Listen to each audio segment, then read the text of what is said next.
This seemingly ordinary Girl Scout camp never opened its gates again after a single night in the summer of 1977. On June 13th, 3 young girls left that place alive and did not return. The questions that followed, about warning signs ignored, evidence gathered and lost, and a trial that ended in an acquittal, locked the camp into a kind of frozen grief.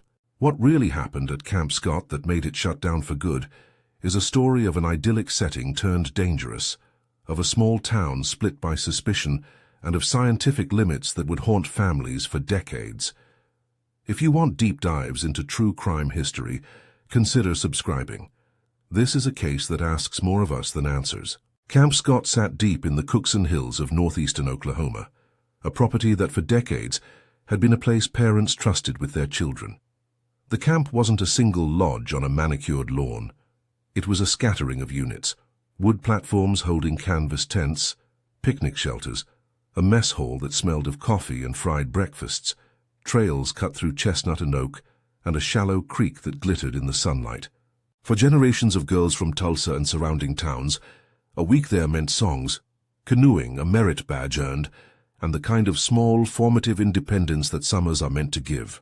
The Kiowa unit, where the tragedy would happen, was far enough from staff housing to feel private, but close enough that counselors could reasonably check every hour. Tent platforms were numbered. Tent number 8 was an ordinary canvas tent on planks, just like the others. The culture at Camp Scott in the 1970s was standard Girl Scout camp culture. Counselors lived nearby, older girls mentored younger ones, and the camp director was a known figure who relayed rules and routines each morning. There were rituals too: flag raising at dawn, shared songs at dusk, lights-out policies that assumed, as most people do, that the woods offered more safety than threat. In April of 1977, months before that June night, someone violated that assumption. During counselor training, staff arrived to find a broken cabin door and the unsettling remnants of a crude prank. In a box of donuts, someone had left a typed note. Its language was odd, references that read like nonsense, mentions of Martians, and a grotesque mockery that suggested personal malice rather than schoolboy humor. Hung from a tree was an effigy fashioned from rags and rope, placed beneath a noose. The staff photographed the scene and reported the incident. Officers came and logged the complaint. Even with the photographs and the note, the tenor of the response was to treat it as a prank. Officials and staff alike struggled to reconcile the object, an effigy, a threatening scrap of paper, with the idea that anyone would target a children's camp. Some in the small, tight-knit community interpreted it as a tasteless joke. Others voiced private unease. The misspelled and at times confusing language of the note, along with its theatrical tone, led many to discount it as mischief that targeted property rather than people. That misjudgment would become a central, painful detail in the story that followed. A warning, tangible and recorded, had been left in a place meant to protect children. It was read and catalogued, but it was not acted on as if lives might depend on that action. By June 12th, buses rolled in from Tulsa and surrounding towns, carrying more than 130 Girl Scouts for the early summer session. The camp swelled with the chorus of voices that camps are built around: laughter, whispered secrets, campfire songs. Yet beneath those happy noises were the specific small friendships that give these weeks meaning. Among the newcomers were 3 girls assigned to tent number 8 in the Kiowa unit: Lori, 8, Michelle, 9, and Denise, sometimes recorded as Doris, 10. The 3 were an uneven friendship by age, a triangle of childhood that often forms in places like summer camp. Denise was the oldest of the 3, and in many accounts the only black camper in the tent that week, a detail remembered by several who would later speak to reporters or investigators. The girls were photographed at the mess hall that afternoon, faces flushed from the sun, hair braided, eyes bright with the prospect of marshmallows and badge work. The first night at camp arrived with the kind of rural darkness city dwellers rarely know. Total, enveloping, a velvet that swallowed the distant hum of cars and muted the horizon. Fires were lit. The counselors checked the units and recited the names of campers assigned to each tent. The Kiowa unit fell into its quiet rhythm. As the night deepened, something else began to present itself in small, alarming notes. Around 1:30 a.m., multiple campers and at least one counselor reported they heard a low moan, a sound that paused the textural hum of the woods and made heads turn under sleeping bags. Later, several accounts recorded a flashlight beam approaching the canvas flaps of tents in the Kiowa area, an irregular, targeted light that paused at tent number 8. At about 3 a.m., someone near the latrine purportedly heard a scream. In a camp where the line between normal nocturnal noises and threat could be thin, these disturbances were fragmentary and confusing. Many campers later said they waited, unsure whether to call for a counselor and unsure whether the sound was a prank or something more dangerous. Carla, a counselor assigned to nearby responsibilities, would become the one whose steps finally broke the night's quiet. Morning arrived in a wash of grey and damp. Carla conducted her routine, a check of tents, roll calls, and the slow waking of girls reluctant to leave the shelter of sleeping bags. Tent number 8 did not respond. The tent flap was zipped. Inside, the canvas sagged oddly, and a smell, subtle to those unaccustomed to disaster, moved Carla to unzip. What she found defied the conventions of a camp morning. 2 of the girls, Laurie and Michelle, were discovered in sleeping bags, bodies having been moved from where they had lain the night before. A third, Denise, was found nearby. The official summaries and medical notes recorded causes in clinical terms: blunt force trauma to the head consistent with repeated strikes, ligature marks consistent with strangulation, and clinical notation of sexual assault consistent with physical examination. Those are the phrases that populate official reports, stripped of sensationalism. Evidence that the girls had been assaulted and killed. Investigators sealed the site. What remained in the woods that morning were not only the crimes, but also small, stubborn artifacts, things that would form the backbone of a forensic case in a pre-DNA era. A single shoe print, size 9.5, pressed into the soft earth near the shower trail, suggested a man wearing a particular shoe. A red flashlight, later shown in photographs, had been modified. Its body smeared and wrapped with paper and cloth, and inside the casing investigators later reported finding a material stuffed in a way that suggested deliberate alteration. Pieces of rope and strips of duct tape were recovered. A pair of women's eyeglasses, not belonging to any camper, was catalogued and stored. Investigators took hair, fibers, and swabs, evidence that in 1977 could yield only limited scientific statements. Fingerprints were partial and smudged. The technology for matching biological material would not yet be able to tie those traces to a single individual beyond reasonable doubt. Within a day, the investigation expanded outward from tent platforms to the surrounding terrain. Senior officers and state investigators canvassed the area, interviewing counselors, campers, parents, and staff. The scene became a study in contrasts, the deliberate, painstaking collection of physical evidence on the one hand, and on the other the messy human responses, grief, anger, fear, and rumor that quickly accumulated in a small town. Locust Grove, the nearest community, was the kind of place where people knew one another across grocery aisles and school events. A crime of this scale made that intimacy a liability. Everyone had a theory, and small slippages in memory turned into accusations. On the second day of the investigation, searchers followed a lead toward a shallow cave not far from camp. It was the sort of rugged hollow that pockmarked the limestone of the Cookson Hills, dark, damp, and offering a natural concealment. Inside that cave, investigators found items that tied it to human habitation, a makeshift bedding area, canned food, and photographs. Among the archival items were newspaper clippings about local events from weeks before, and a small bundle of material that forensic technicians later said was consistent with the stuffing found inside the modified flashlight. On one of the cave walls, someone had written a taunting message, language that investigators and families found chilling for its brazenness. The composition of the message and its placement suggested the cave had been used, at least on occasion, by someone who knew the woods well. The cave's contents did not, in themselves, make a case, but taken with the items at the tent site, footprint, tape, glasses, altered flashlight, it suggested a perpetrator who knew how to move through the terrain and who had a hideout within walking distance of where the girls had been camped.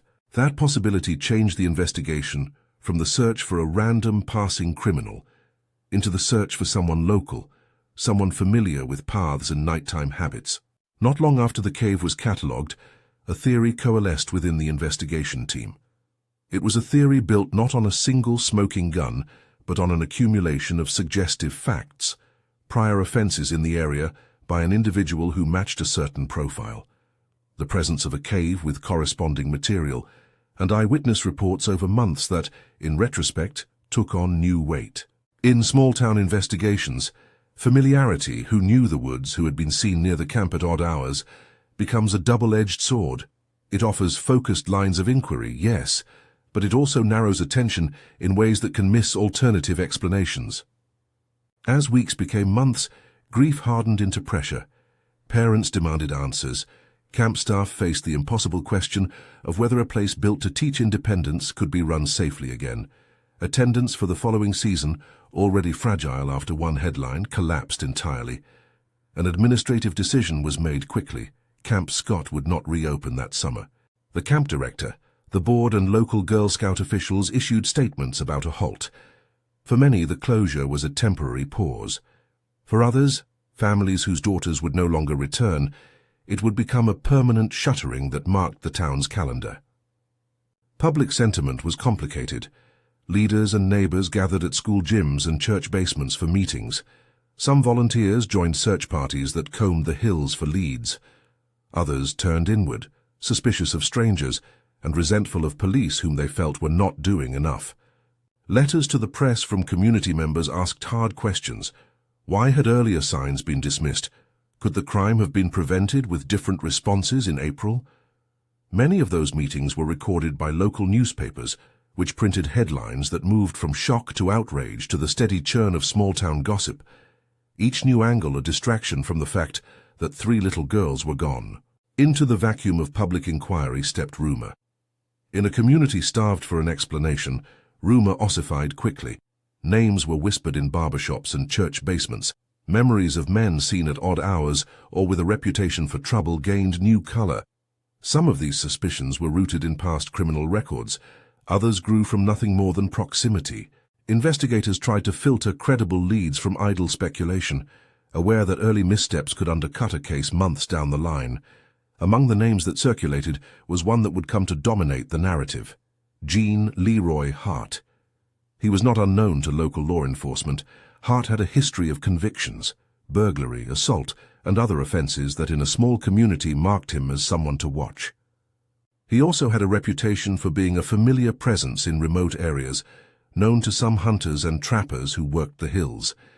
He had escaped custody in the past and was an individual who had, by his own history, shown both resourcefulness and danger to authorities. That background, when placed against the accumulation of physical evidence pointing to someone familiar with the terrain, made Hart a person of interest.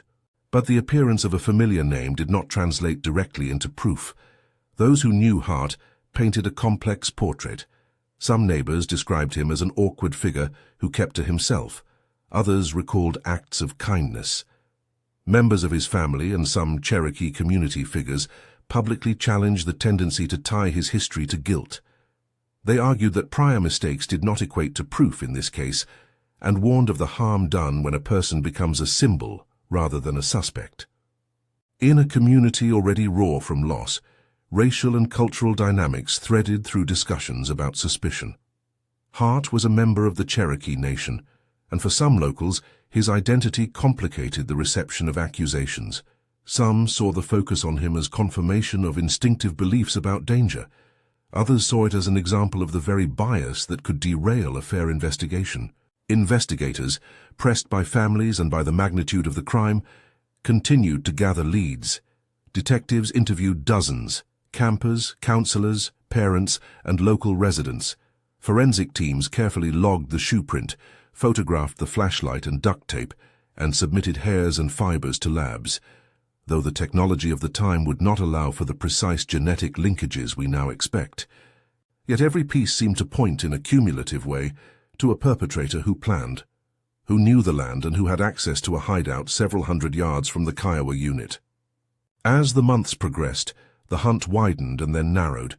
The cave became a focal point for volunteers who assisted officers, who sifted through the detritus and turned up objects that could be catalogued. There were photographs and a grocery list found by the entrance. There were, according to reports later presented in press coverage, traces of recent habitation. Investigators cross-referenced those items with local purchases, sightings, and the circling list of persons considered likely to use such a hideout. It was in those months that suspicion solidified for many into a particular target. For families, the shift from grief to focused blame provided a fragile sense of movement. To be told an individual was a suspect offered the possibility that answers might come, justice might be possible. But movement without conviction became its own source of strain. Parents watched as the investigation became, in public memory, not only a search for a perpetrator, but also a search for a narrative that could make the loss make sense. Why children were violated in a place adults had designed to be safe. The legal and investigative machinery of 1977 and 1978 worked more slowly than the public wanted. Without modern DNA methods, forensic certainty relied on eyewitness memory, on footprints and fibers, on the patterning of evidence, an accumulation rather than a single unequivocal match. Officers sought corroboration in seemingly small details: a purchase made weeks earlier, a witness placing a man near the camp the night of the murders, a vehicle spotted on an isolated road. Each corroborative detail raised hopes, but each also had blind spots. Memory can become unreliable under stress, footprints can be partial, fibers can travel. For the families of Laurie, Michelle, and Denise, such technicalities felt like cruelty, a system of rules that required more than the depth of their certainty. As public pressure mounted, police expanded patrols and increased interviews. Volunteers joined searches aimed not only at finding new physical evidence, but at testing theories. Whether someone had approached the tent from a particular trail, whether the cave had been used the same night. Community members with experience in the woods assisted, their knowledge of animal patterns and human trails proving unexpectedly useful. That local expertise produced both leads and friction.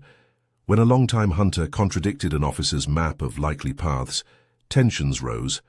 When a counselor second-guessed an investigator's timeline in a newspaper interview, families bristled. Through late 1977 and into early 1978, the story shifted from the immediate horror of a crime scene to the slow, fractious work of building a case that could stand in court. Detectives filed reports, compiled timelines, and returned to re-interview witnesses whose recollections had been clouded by shock. The camp remained closed. Its tent platform stood empty under a canopy of growing weeds. For many in Locust Grove, the physical absence of children at the camp became a daily reminder of a moral absence, an absence of safety. And yet, even as one narrative tightened around certain names and locations, holes remained. Some leads led nowhere. Some evidence, logged and photographed, later proved ambiguous or could not be matched against known samples. The investigation team periodically released statements to the press. Reporters published timelines and lists of items recovered, but each new public disclosure also revealed the limits of the evidence. In small-town interviews, detectives occasionally expressed frustration at the forensic tools available to them. "We have items, traces and marks, but not the level of certainty we'd like," one officer said in a press briefing captured by local radio. Those words, meant to temper expectations, only intensified the public hunger for resolution. One of the clearest turning points in the public mind came with the discovery in the cave of items that bore a suggestive connection to the flashlight found at the tent. Technicians noted that stuffing found inside the flashlight was of a type and weave similar to material in the cave, an observation that, in the language of the time, was consistent with a link, but could not conclusively establish a direct chain of custody in the way modern DNA could. Investigators announced that the cave evidence warranted further inquiry. Families, hopeful that a physical connection would lead to arrests, pressed officials to act quickly. By spring, the atmosphere in Locust Grove had calcified into two opposing moods: a weary insistence on closure among victims' families and a defensive wariness among those who felt accused or targeted. The camp's closure had not been a temporary measure anymore. It hung over the town like an unhealed wound, a public site of loss that no longer functioned as a place for girls to learn and grow. Teenagers who had once counted their summers at Camp Scott as rites of passage now told stories about tents with flaps zipped shut and a silence that lasted longer than a night should. In classrooms and kitchens, the question of reopening became moot. No one could imagine sending a child back without answers that had not yet been provided. Investigators, meanwhile, prepared to move from suspicion to action. They expanded their list of interviews, applied pressure to search for records, financials, local purchases, travel logs that might sync with the tentative timelines. Legal constraints framed each step. Warrants had to be supported by probable cause. The evidence was suggestive. To the officers who had seen the items and walked the trails, it pointed to a person who could be found and detained. To others, it was not yet definitive. The story of Camp Scott's final summer is thus not only about the night itself, but about the months that followed. Months filled with methodical, imperfect work and the human need for closure.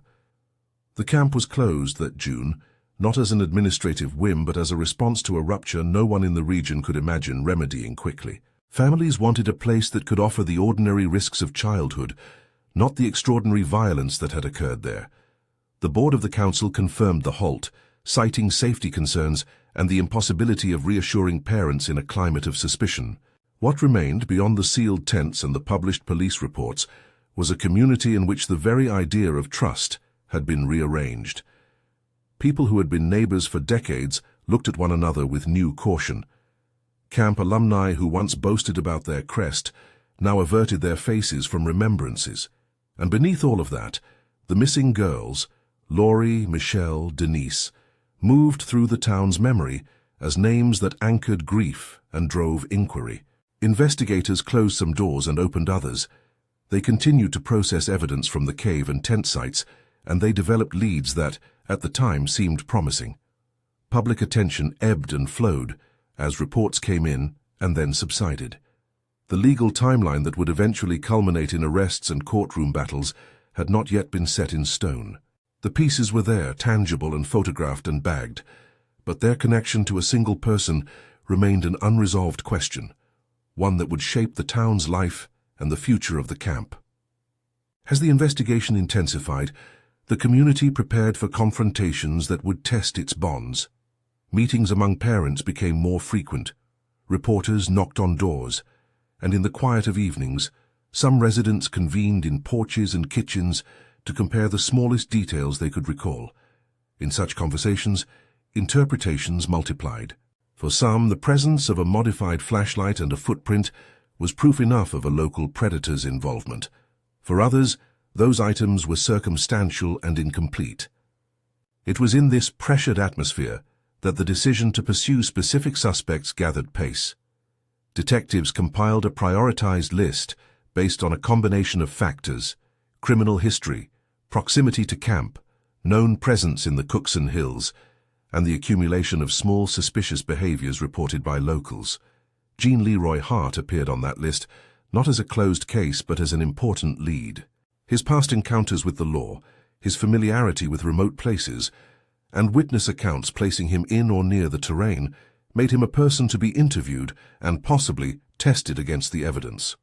Yet even as a name rose to prominence, officials knew the precariousness of moving from being a person of interest to making an arrest. The legal system demanded more than suspicion. It demanded evidence that, in the language of law, could support charges. It did not punish on the basis of reputation alone. That legal boundary, necessary, frustrating, protective, meant investigators had to work within a framework that sometimes felt glacial to families who wanted swift justice. By spring of the following year, the investigation had already consumed the town's time and the investigators' energies. Leads continued to be evaluated. The cave remained a focal point for forensic interest, and the camp, still shuttered, waited like an empty theater set where nothing familiar would ever again play out quite the same way. The case had moved beyond the single night in June. The months that followed became an extended scene of searching. Searching for evidence, for a suspect, and for the shape of a narrative that could explain how 3 children could be taken from a place designed to protect them. That search would produce more facts, more procedural maneuvers, and eventually a courtroom drama that divided the town. But before that drama could begin, the pieces had to be gathered, scrutinized, and argued into a form that the legal system could adjudicate. And so the camp stood, overgrown and silent, a place that had been emptied not just of campers, but of the ability to be ordinary. The question lingered in every meeting, every article, and every whispered conversation. What happened in those woods, and could the answer be found in the artifacts left behind? An altered flashlight, a single shoe print, a cave with a taunting message? Or did the truth lie somewhere else entirely beyond the reach of the evidence at hand? Investigators' focus narrowed into the winter and spring that followed. Searches moved from broad canvases of the hills to targeted interviews. Officers returned to the cave again and again, cataloguing items and trying to build a chain that could stand up in court. The size 9.5 footprint, the modified flashlight, the rope and duct tape, all were photographed and described in painstaking reports. The shelter in the cave, the grocery cans, the newspaper clippings, each item was a small piece of a puzzle that, to investigators, suggested a person who slept nearby and knew how to navigate the dark. Pressure mounted on law enforcement to name a suspect. For many families, the movement from grief to accusation offered the fragile comfort of progress. For others, it stirred fear that the wrong person might be branded forever. In that climate, one name grew louder in public conversation and in police files: Jean Leroy Hart. He was not a stranger to the justice system. His record showed prior convictions, escapes from custody, and a life spent often at the margins, someone some locals recalled seeing in remote places of the Cookson Hills. Investigators began to place Hart in the center of a line of inquiry that connected the cave, the camp, and a pattern of behavior they believed consistent with the crimes. But building a prosecutable case required more than a narrative that fit. It required evidence that survived the scrutiny of cross-examination. The defense seized on procedural gaps and the inherent uncertainties of 1970s forensic methods. They attacked the handling of items, argued the potential for contamination, and highlighted the degree to which investigators had narrowed their focus onto a single man. Those arguments mattered in a courtroom that would weigh not only the physical evidence, but the chain of custody, the reliability of witness recollection, and the reasonableness of police conclusions. On April 6, 1978, after months of investigation, law enforcement arrested Hart at a remote shack. His arrest intensified debates in Locust Grove. To some, it was the long-awaited step toward justice. To others, particularly members of his family and representatives from the Cherokee Nation, it signaled the dangers of conflating reputation and criminal history with conclusive proof. Community reaction was immediate and fractious. Some neighbors recited stories of sightings and odd behavior they believed connected Hart to the camp. Others defended him as a man who had been unfairly singled out. In the courtroom that followed, what many remembered as a tense, highly attended trial, prosecutors presented the physical evidence collected from the tent area and the cave. They emphasized the circumstantial fit, the altered flashlight and the cave stuffing, the shoe print, the duct tape and rope, the eyeglasses. For jurors in 1979, the task was to determine whether that accumulation of material proved beyond a reasonable doubt that the defendant had committed the murders. The defense framed a different story. Attorneys raised doubts about the forensic links, suggested alternative interpretations of the material evidence, and argued that the investigation had suffered from tunnel vision, an inclination to interpret every ambiguous fact as supporting a single theory. Several witnesses for the prosecution were cross-examined on the clarity of their recollections, the methods used to collect evidence, and the reliability of the matching techniques available at the time. In a pre-DNA era, many of the most persuasive arguments on both sides hinged on what the evidence could not say as much as on what it could. After days of testimony and argument, the jury reached a unanimous verdict: not guilty. The acquittal shocked families and divided the town. For those who had pinned their hopes to a conviction, the result felt like re-traumatization. For others, it underscored the legal principle that people should not be convicted on suspicion alone. The verdict made clear that the criminal justice system, even when intent on pursuing the case, could not always translate community certainty into courtroom certainty. Legally, Hart's status after the trial was complex. Though acquitted of the camp murders, he remained incarcerated on other judgments. He would die in custody on June 4, 1979, of a heart-related medical event while serving time for unrelated offenses. His death closed a chapter that some hoped would bring closure. Instead, it left questions that could not be answered in subsequent testimony. In life, Hart had been a polarizing figure. In death, he left a community still asking whether a full accounting of what had happened in the woods had been achieved. The acquittal and Hart's death had a direct effect on the camp's fate. Camp Scott had already been shuttered in the days after the June killings. The board had cited safety concerns and an inability to reassure parents. After the trial, reopening became unimaginable for multiple reasons. The physical site had become, almost overnight, a public symbol of trauma. The families of the victims were adamant that no future sessions should put children in that environment. Counselors and staff, many of whom had been in service the night of the murders, found it emotionally impossible to return. Even if administrative obstacles could have been overcome, the reputational damage and the community's lingering suspicion made a reopening politically and practically unworkable. The camp did not simply pause, it became institutionally and emotionally closed in the way that only certain kinds of community wounds can do. Over the following decades, the case moved from the immediacy of grief and trial into the slower and more technical domain of forensic science. As DNA technology developed, family members, advocates, and some investigators hoped that advances might clarify what the jurors could not. The first significant retesting occurred in 1989, when laboratories attempted to analyze biological material collected in 1977 under methods that were still nascent and inconsistent. Those early tests were limited by degradation of samples, contamination risks, and analytical techniques that could not generate the statistical certainties available today. In practical terms, the 1989 work produced no definitive answers. It did, however, set the stage for later re-examinations. The evolution of DNA testing over 3 decades is a story of steady technical improvement, one that can be summarized without jargon. In the 1970s and 1980s, forensic analysts could sometimes match blood types or look at enzyme patterns, methods that could exclude many people but seldom isolate a single source. By the 1990s, PCR-based methods allowed scientists to amplify tiny amounts of DNA, and later still, standardized STR, short tandem repeat, profiling, created the statistical frameworks used in criminal databases. Mitochondrial DNA testing and YSTR profiling became tools for specialized questions, useful when samples were ancient or degraded, or when material came from hair roots or certain kinds of tissue. Each advancement increased the power to identify or exclude potential contributors, but none could reconstruct a perfect scene when samples had been handled under less rigorous standards decades earlier.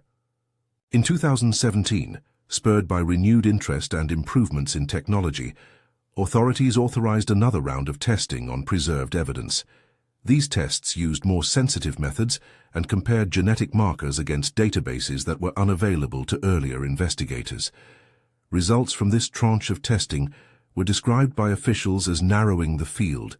Several previously suggested suspects could be statistically excluded based on the profiles developed. At the same time, the testing produced outcomes that were difficult to state simply in terms of guilt or innocence. For certain evidence items, the analysts concluded that one individual's DNA could not be excluded. In the language of forensic science, could not be excluded is not the same as a match or proof beyond a reasonable doubt. It means the sample's profile was consistent with a particular individual among a small set of possibilities, given the quality and mixture of the sample. Our third wave of testing, carried out in 2022, applied even more recent methodologies.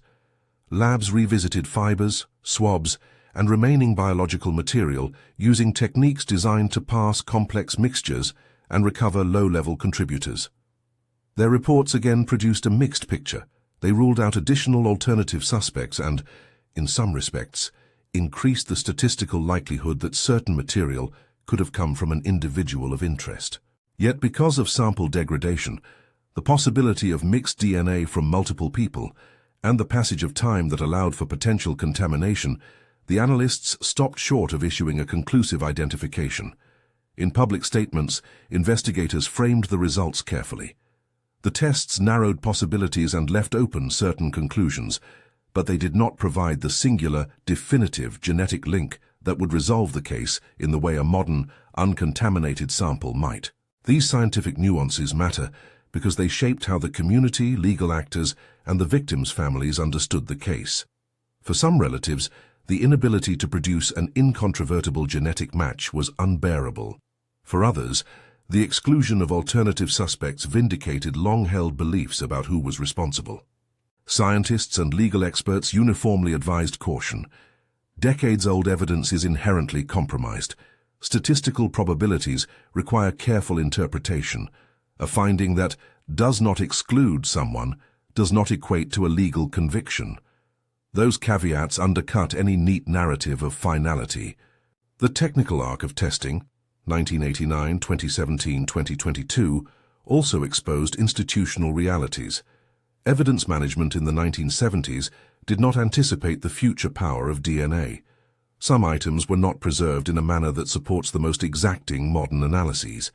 Chain of custody documentation, while recorded, reflected the standards and limitations of the era.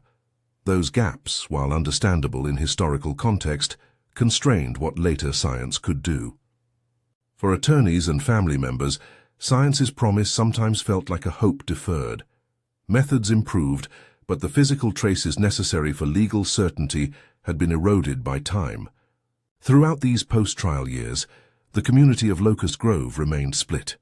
Some residents held that the combination of circumstantial evidence, the cave connection, and the later testing that did not exclude a central suspect collectively pointed toward a true narrative, even if the legal system had not affirmed it.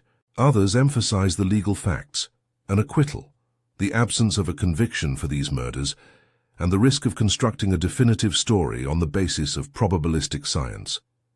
The Cherokee community, families of heart, and civil liberties advocates warned repeatedly about the danger of equating suspicion with guilt, especially in a small town where reputations could be permanently altered. For the Girl Scouts organization and for families, practical and moral reasons merged into a decision that never reversed. The camp, once a source of joy and learning, could not be divorced from the memory of that night. The council, parents, and local leaders understood that reopening would not only confront raw emotional wounds, but would also necessitate convincing a skeptical public that children could be protected. Insurance, liability, and the willingness of counselors to return were obstacles. But the more fundamental barrier was communal memory. Camp Scott had become a symbol of violated safety. In such circumstances, even if an administrative will existed to reopen, it would have meant inviting new generations into a place where a deep, unresolved trauma had occurred. For many, that was not an acceptable legacy to pass on. Beyond the practicalities, the permanent closure of Camp Scott also reflected a quieter cultural calculation. Camps are sites of trust, places where parents relinquish day-to-day control of their children to institutional structures and to the honor system of staff. Once that trust is ruptured in a high-profile way, rebuilding it is less an organizational question than a social one. The wounds left by the murders and the subsequent trial reconfigured relationships across schools, churches, and neighborhoods. People who had once taken pride in their summers there found themselves navigating a landscape of avoidance and silence. The families of Laurie, Michelle, and Denise continued to live with the consequences. In interviews that appeared in local reporting and in later recollections, several family members voiced a mix of sorrow and frustration. Sorrow for daughters lost and frustration at the limits of justice and science. Some became advocates for better evidence preservation and for attention to victims' rights in small jurisdictions. Others preferred privacy, unwilling to reopen grief in public forums. Community memorials and scattered remembrances persisted. The names of the girls entered a local lexicon that served as both a cautionary tale and a marker of loss. What remains unaltered by decades of reporting and testing is uncertainty. For some, the sum of the physical evidence and the pattern of behavior in the Cookson Hills feels conclusive. For others, legal outcomes and lingering gaps in the forensic record make any conclusion premature. That ambiguity is itself part of the reason the camp never reopened. Unresolved grief produces a social environment in which safety cannot be credibly certified. The absence of closure becomes a practical impediment to restoring the ordinary functions of an institution designed to nurture children. When historians and investigative journalists look back on Camp Scott, they see more than a single crime. They see a case that illuminates broader themes: the limits of 1970s forensics, the social dynamics of small-town suspicion, the ways in which communal trust is fragile and slow to rebuild, and the human cost when scientific and legal systems fail to converge into a clear narrative. The case also demonstrates how time can both help and hinder. Advances in DNA testing improved analysts' ability to exclude some alternatives, yet those same decades degraded the very materials that would be needed for a conclusive modern identification.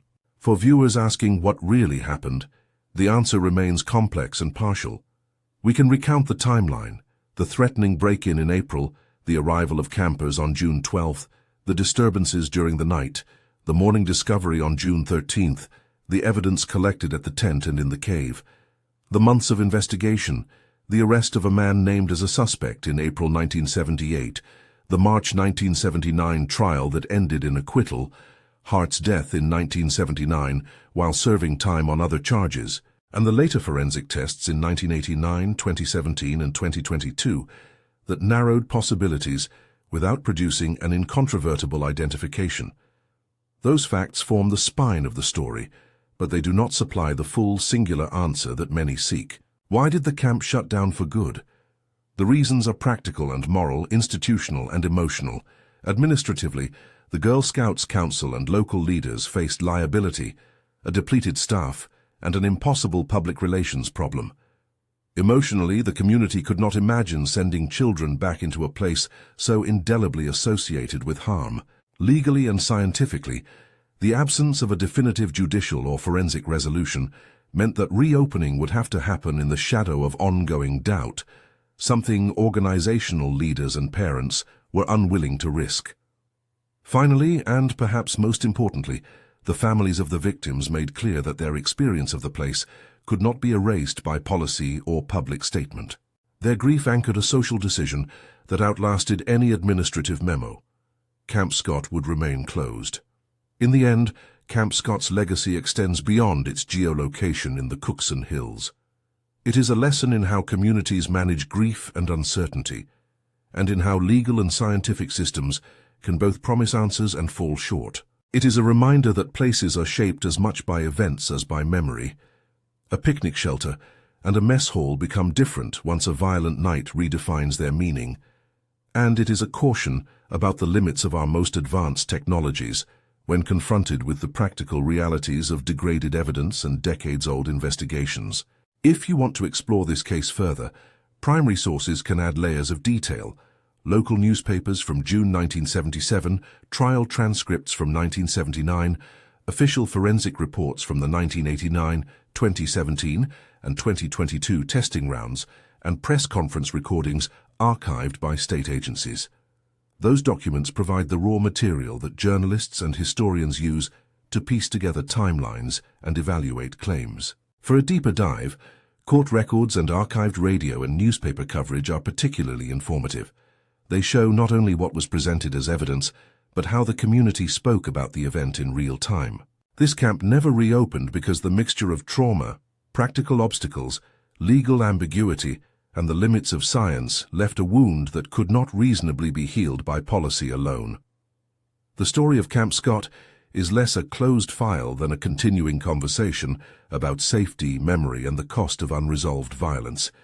We may never know every answer, but remembering the girls, Laurie, Michelle, and Denise, and understanding what happened around them matters, both for honoring their lives and for learning how communities can better protect children in the future. If you'd like to see the primary documents referenced in this piece, or explore related cases and archival footage, check the links in the description for sources, trial records, and recommended further reading. Thank you for sitting with this difficult history.